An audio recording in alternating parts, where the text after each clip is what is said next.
When I was a child, I was a very happy kid. I made everyone smile. I was always laughing myself too. But once I became a teen, I started to get all this pain in my legs. Doctors would say, "That are growing pains. It's normal. You'll grow out of it." But I didn't.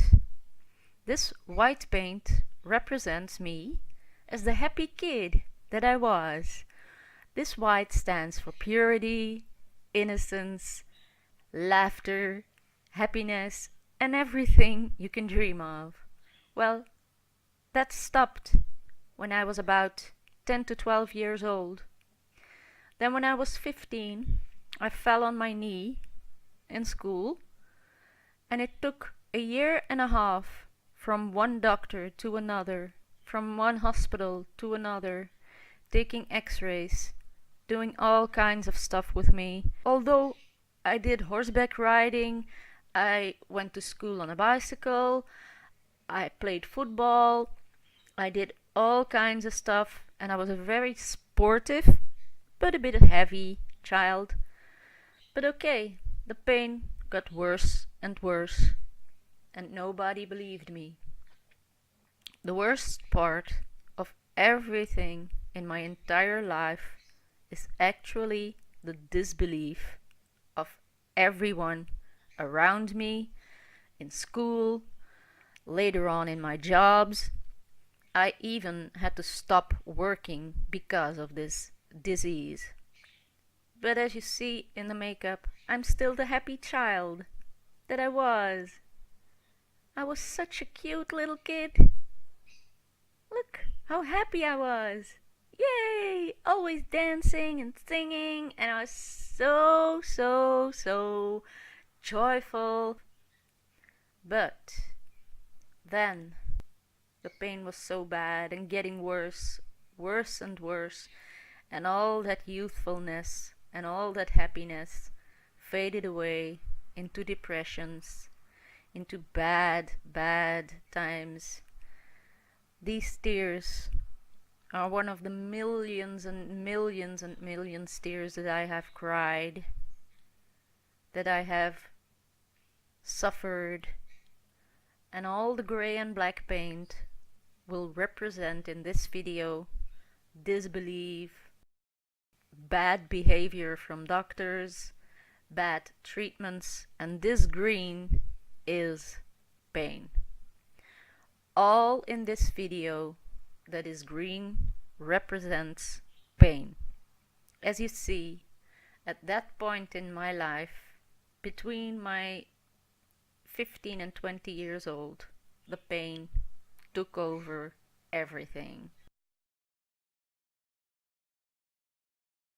When I was 20 and 22, I had our kids. Those were happy days, but the pain was still unbearable. I got so depressed that I did not want to live.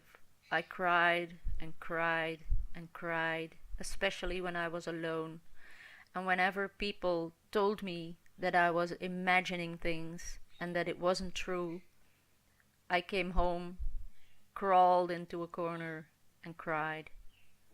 All I did was cry from pain, exhaustion, and from depression that people gave me.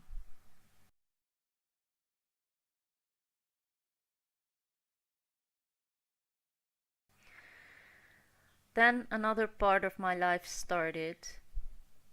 As I was a grown-up and a mother of 2 children, I had very bad times, but also my life got a little bit on a steady point.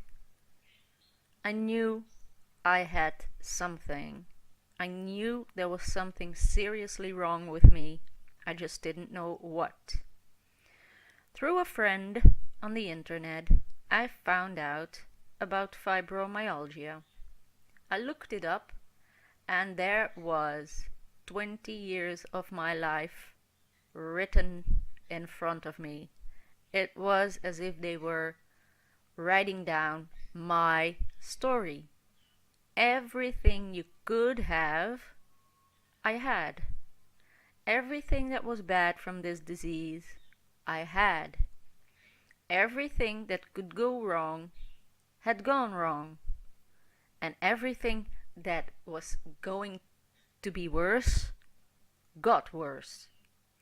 I also have borderline, which I will come back to at a later point in this video, when I'm showing you the black parts of my life and the grayness, the shadow parts of my life. I'm now still in the doubting zone. I know I have fibromyalgia, but no one believes me, because it's an imaginary disease. It doesn't exist. Nobody knows what it really is. It doesn't show on x-rays. It doesn't show in your blood. No one can prove that you have it. But you know. You just know. And even when the verdict has fallen, you know more than the doctors did back then. 'Cause you have it and you feel it every single hour of every single day. So here I'm drawing pretty good parts of my life, 'cause I'm still drawing with white. But at that point I tried to tell everybody. That's why I'm painting my lips too. I tried to tell everybody, this is what I have. Fibromyalgia. It's a disease. Look it up on the internet and you will see what I've been through, what I go through. Please believe me. Don't judge me. Please believe me. So now I am painting the rest of my face, and as you see, I look very tired, because this disease doesn't only eat your joints or gets you infections all through your body and ruins your intestines, your guts, whatever. It rules and ruins everything. So I paint my mouth because I tried to explain to everybody, listen people, this is what I have. I found it. I know what I have. But still, no one believed me, and I got so badly treated. My last job I also lost. Not because of the disease, but look, when the pain takes over and is so excruciating that it's lying onto you, it's smacking onto you, you can't control it. It just comes and gets worse and worse, and every time they try to treat you, you pray and pray, no! No, no, no, no, no! Why me? Why me? Why me? But there's no answer. And then the misery gets worse because doctors start to tell you, you're imagining this. There's nothing wrong with you. You don't have anything, because we don't see anything on x-rays. Your blood's okay. You don't have anything. You got headaches. Of course you've got headaches. That's because you're imagining things constantly. You're depressed. You're a person with constant depressions that you give yourself. Let's operate, and we will prove you wrong. But instead of proving me wrong, they proved me right and had to say, oh, sorry, we did have to perform surgery as your knee was breaking down on the inside. But I wasn't helped with that. Because everything, like my foot, my nose, it all got operated on for nothing. Because they thought, you can't breathe very well? Well, your nose is shaped in an S, like the letter S. So we'll operate. We will make it straight, and you will breathe okay again. But afterwards, it seemed that I have chronic sinus infections. So it had nothing to do with my nose bone. They operated for nothing. Same with my foot. The surgery was planned months in advance. And at the moment of the surgery, the doctor decided to do something else, something terribly wrong. Then I went to the most special clinic in our country, and they were gonna help me. They were gonna operate my hand. Just a small operation, and they always made me shut up. As you see, I'm making lines around my mouth, 'cause they always tried to shut me up, 'cause I wasn't right. I was telling stupid things, I was saying stupid things, I was always wrong, 'cause I didn't have fibromyalgia. What the heck? You don't have that.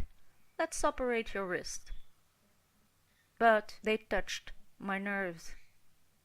The pain that I had then, I wanted to die. And I have tried to die literally 7 times in my life. I've done 7 suicide attempts. Actually 6. One was an accident. But that's also something that people don't believe. So my mouth gets shut every time. I'm sad. I'm in pain. Moving hurts. And I want to tell, but I'm not allowed to. The lines that I draw get thicker and more black, which means the surgeons are getting sick and tired of me. They're calling me a whiner. They're calling me an imaginary sick person, a mental patient. My mouth so much wants to open, but they tape it. They glue 'em down. My eyes have to be shut for the truth, 'cause they don't want to open theirs. The lines get darker and darker. My eyes get more sad and tired. I can't bear it anymore, but I have to. I have to, for my husband, for my children. But the only mind-ruling thing that I have at that moment is, when I'm gone, they can find another wife, another mother, and they will be happy. My eyes get darker and darker. My thoughts get darker and darker as the disease keeps on eating my joints, my inside, my head. I'm so tired. I want to rip out my hair. I want to shout out to the world. I can't take it anymore. And people gossip. People talk about me. People keep on pointing at me. There's that nutcase. There's that drunk. There's that this. There's that. But then, finally, one thing was clear. I had borderline. And borderline lines off, as you see, your life. You want it to stop, but the line continues. And they make you hold on.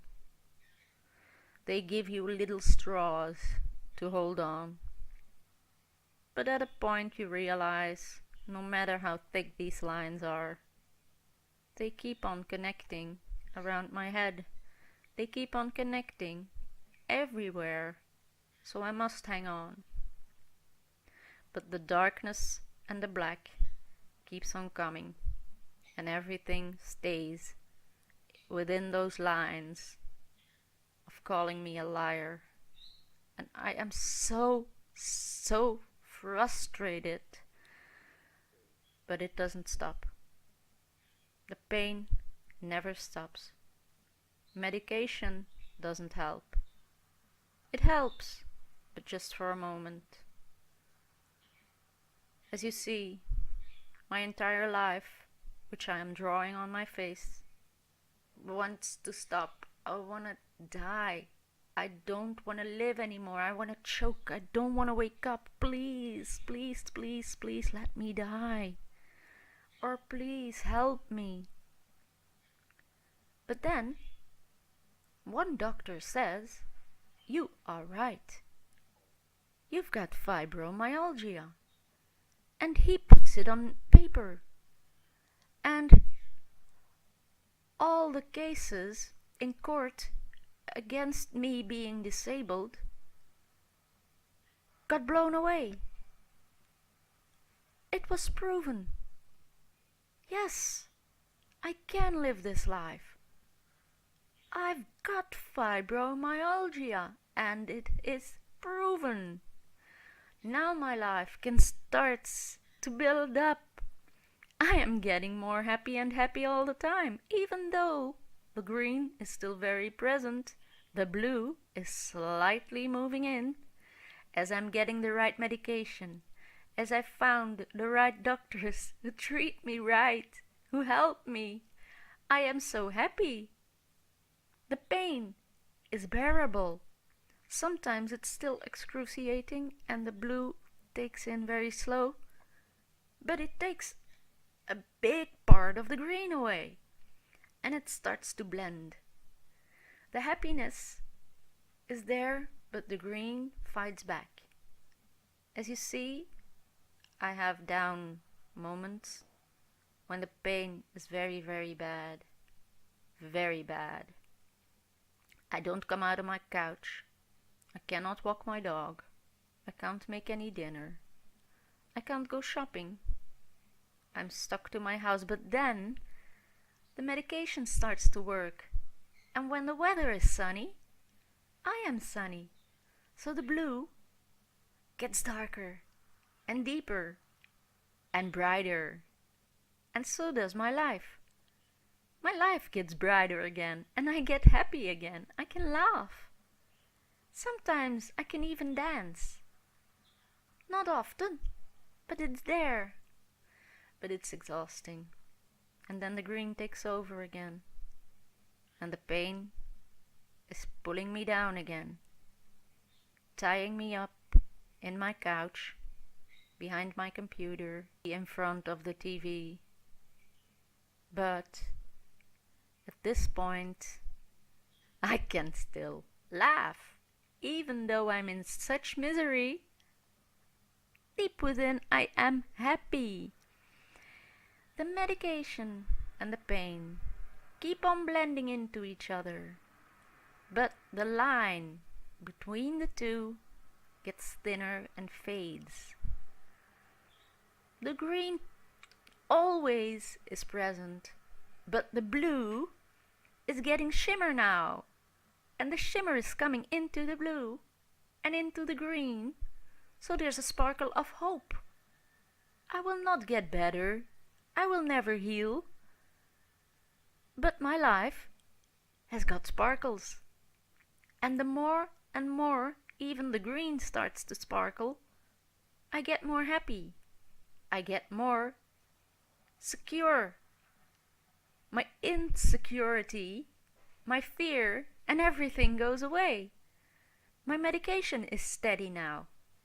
I've got medication for everything. Heavy medication. But this life that I have now, the pain and joy for life are blended seamlessly together now. And that has changed my entire life. Look at me. It's blended. My eyes are getting a shine again. They're getting bright again and take over the black. So my whole life gets bright again. I start to live different. I start making other people happy because the sparkle in my life is really taking over and the white is coming through again. After about 20 years being in the dark, I've refound the sunshine. And that's a great thing. I'm so grateful. I'm happy, no matter what. So it's not all sunshine. There are still people judging. There are sometimes even still doctors saying that I'm imagining things. There are still moments of disbelief, of people gossiping about me. So black veins will always be a big part of my life, but I'm in balance. I know I'm in balance, and even though the black lines are there and the borderline is there, I am happy. So, look at me now. I'm thankful, I'm grateful, and this is my message to you all. Be happy. Even if you've got fibromyalgia, you can be happy. Thank you for watching. I'm happy no matter what.